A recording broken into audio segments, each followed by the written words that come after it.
I only want to sow Christ's seed. The true word, the revelation of the true word. I don't want to mix my own thoughts. I don't want to add my own. And listen, there's no way that we're going to get away from human preaching.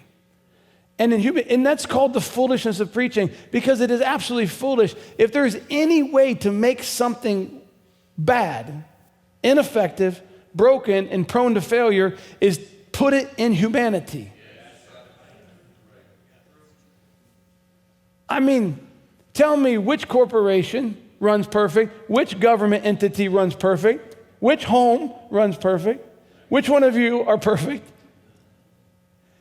The most likely way to make something prone to failure is put it in fallen humanity.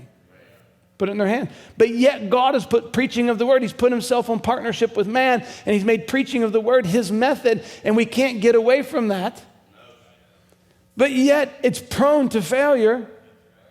And then Paul instructs ministers to take what he's taught them and pass it out to others. He's instructing Timothy to instruct what you've learned and share it with others, that they may also be faithful teachers. And so Paul is admonishing ministers to go out and minister the word, knowing that they're prone to failure.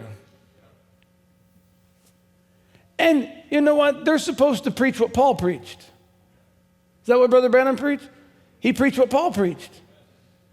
But he didn't stand up and just read the book of Romans chapter 1, chapter 2. That's the morning service. Come back, we'll read chapter 4, chapter 5.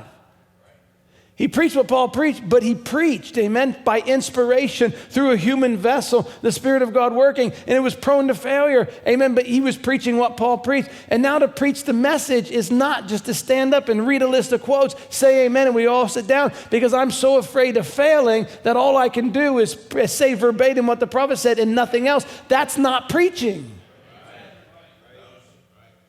But God uses human vessels prone to failure, amen, and then he starts doing supernatural things as he brings his word, and he begins to do it in such a way that you can say, that is not my brother up there, because he doesn't know what happened yesterday, what's going to happen tomorrow, the decision I have to make this afternoon. He doesn't know these things. Now I'm watching God in a failed vessel through a weak method come in a perfect way and minister the word to me. And it's dangerous and prone to failure and has failed millions of times. But it's still his method.